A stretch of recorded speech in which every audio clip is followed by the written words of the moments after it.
It's Friday, July 18th, 2025, and I'm Dave Sobel. 4 things to know today. Delta's AI-driven pricing tests the limit of customer trust and data ethics. OpenAI's ChatGPT Agent moves from assistant to autonomous actor, with Perplexity's Comet challenging browser dominance.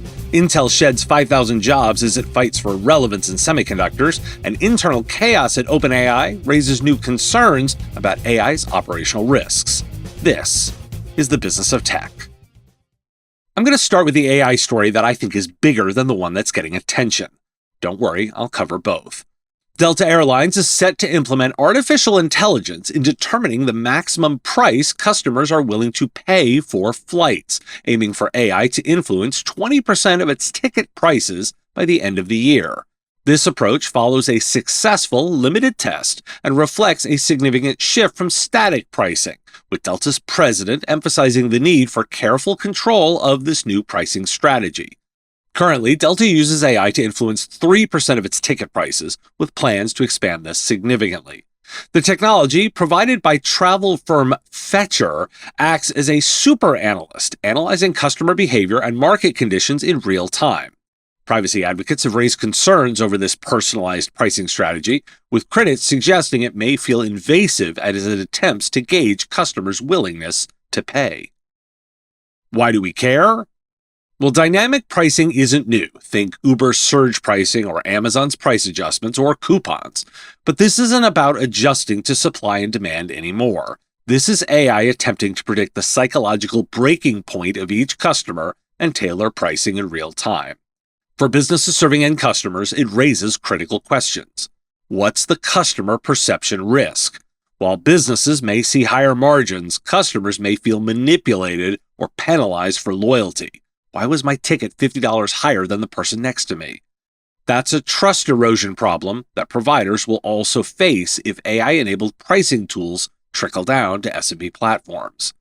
Data ethics and privacy are about to become operational concerns. The AI requires massive customer behavioral data ingestion to work.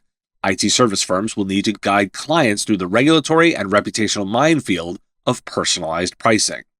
This is a test case for a broader business trend where AI won't just automate tasks, it will directly set revenue models. And regulators will be watching industries experimenting with AI-driven pricing. Dynamic models that probe individual willingness to pay could trigger antitrust investigations or consumer protection action. Providers advising clients on AI adoption need to bake in compliance and oversight considerations from day one. For service providers, it's a glimpse of the future demand for AI strategy consulting. SMBs will start asking, can we do this? The right answer isn't a knee-jerk yes. Instead, providers must help clients weigh the business upside against customer trust and compliance risks. From an IT services angle, MSPs should avoid overhyping these tools to clients. Without robust data pipelines, most SMBs will never achieve Delta-level predictive pricing, and trying may damage their customer relationships. This also highlights a new strategic differentiation opportunity, helping businesses use AI responsibly, not just profitably. Those MSPs and VCIOs who can advise on ethical AI use, transparency, and customer communication will have a competitive edge as these tools proliferate.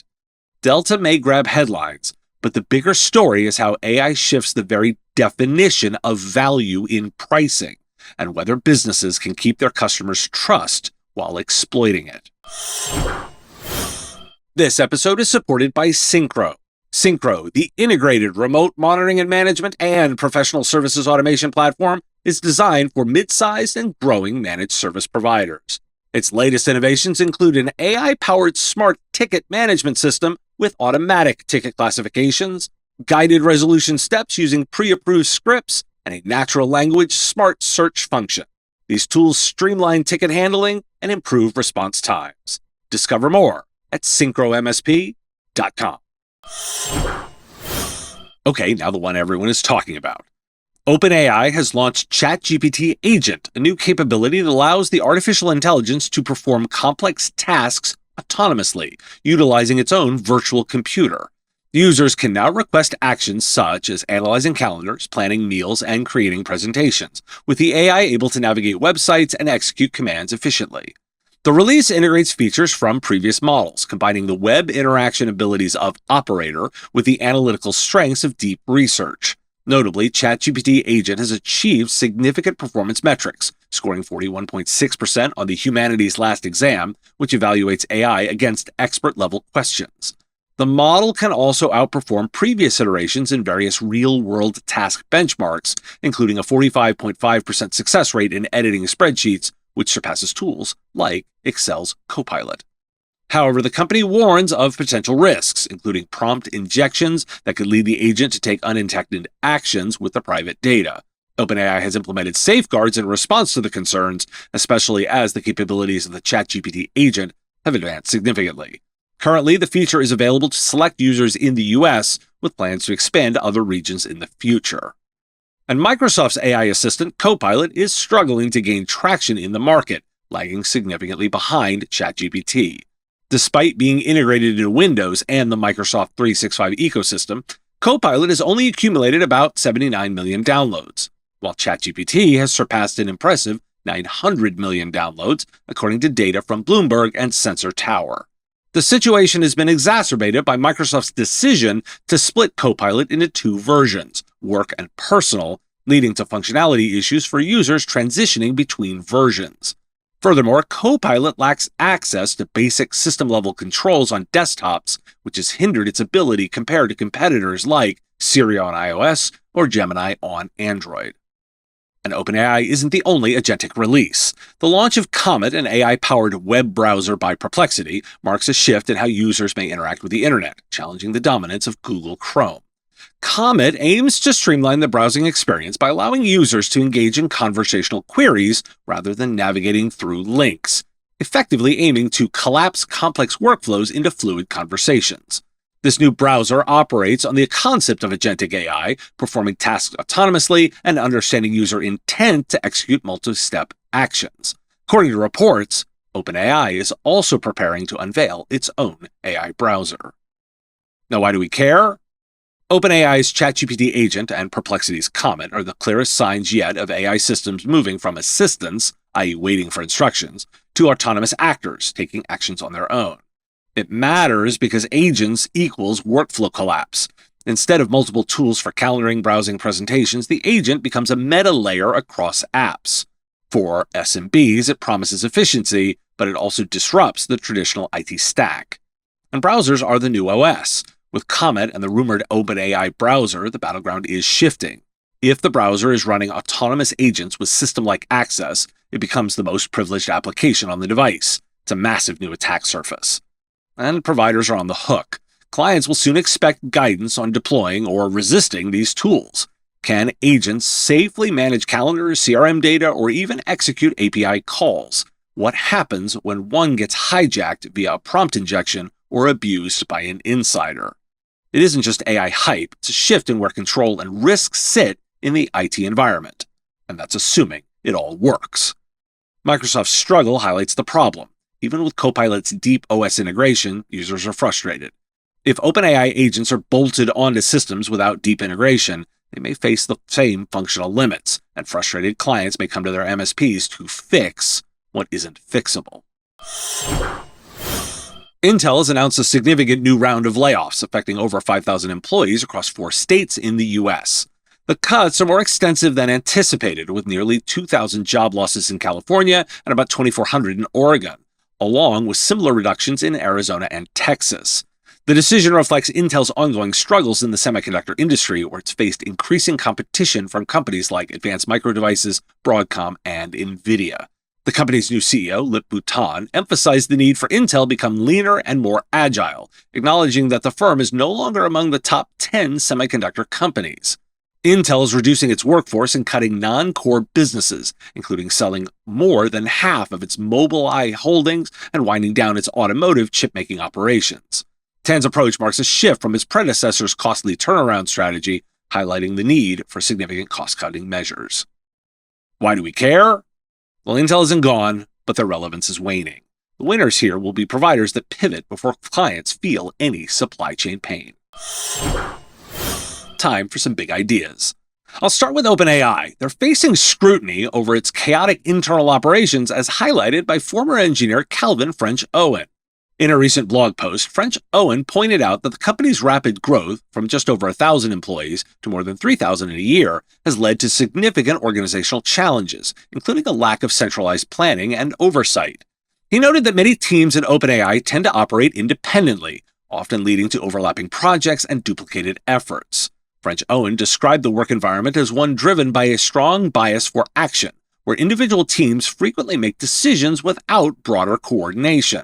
This structure has resulted in communication breakdowns and inefficiencies, reminiscent of a government research lab rather than a cohesive tech company. The exclusive reliance on Microsoft Azure for operations and the predominant use of Slack for communication further complicates these issues, raising questions about security and effective cross-team collaboration. And I thought this piece was useful for those considering the business implications of AI. 404 Media discusses the media industry's misguided pivot to artificial intelligence, highlighting that this approach is not a viable business strategy. Despite generative AI being a significant threat to journalism, media executives continue to view it as a promising opportunity, often at the expense of their workforce. Statistics reveal a stark contrast in traffic referrals. Google has directed approximately 3 million visitors to media websites since their inception, while ChatGPT has sent only 1,600. Executives at companies like Business Insider and Hearst newspapers have emphasized the need to embrace AI, with Business Insider CEO stating, quote, "a huge opportunity for companies who harness AI first," end quote. However, the article argues that relying on AI will not solve the industry's fundamental challenges, as quality journalism must prioritize human connection and trust over automated output. Alex Komorski highlights the limitations of the same origin paradigm, a security measure from the 1990s that has inadvertently allowed major technology companies to consolidate power by trapping user data within their ecosystems. This paradigm prevents seamless integration between applications, making it difficult to transfer data across platforms and ultimately amplifying the dominance of large company. Komorski, who has over a decade of experience at firms like Stripe and Google, argues that despite the promise of artificial intelligence to democratize software development, the existing framework may actually exacerbate data silos rather than eliminate them. He points to advancements in technology, such as secure computing enclaves, that could enable a new approach where data policies are attached directly to the data itself, allowing for more flexible and secure interactions. The potential for significant change is now within reach, as these innovations could help redefine how software and data coexist in a more user-centric manner. Why do we care? So, some questions for you to ponder. If OpenAI, arguably the most influential AI company, can't coordinate its own teams, how confident are you in their ability to safely manage your clients' data and workflows? Are your clients chasing AI because of real customer needs, or because it looks good to hype-driven owners, investors, and boards? Are browsers and cloud services becoming the new S, and is your MSP prepared to manage security and governance across these silos? And what core technology choices were made long ago that we can question now to create new opportunities? Thanks for listening. Today is National Sour Candy Day and National Dapper Your Data Day. Apparently that one's data security. We're looking for feedback on a newsletter offering and the way we may do newsletters here at the Business of Tech. Visit bit.ly/biz with a Z tech newsletter with link in the show notes. Just fill out a couple of questions. It'll just take 2 or 3 minutes to give us some feedback. Appreciate it. Have a nice weekend. The Business of Tech is written and produced by me, Dave Sobel, under ethics guidelines posted at businessof.tech. If you've enjoyed the show, make sure you've subscribed or followed on your favorite platform. It's free and helps directly. Give us a review, too. If you want to support the show, visit patreon.com/MSPradio, and you'll get access to content early. Or buy our Why Do We Care merch at businessof.tech.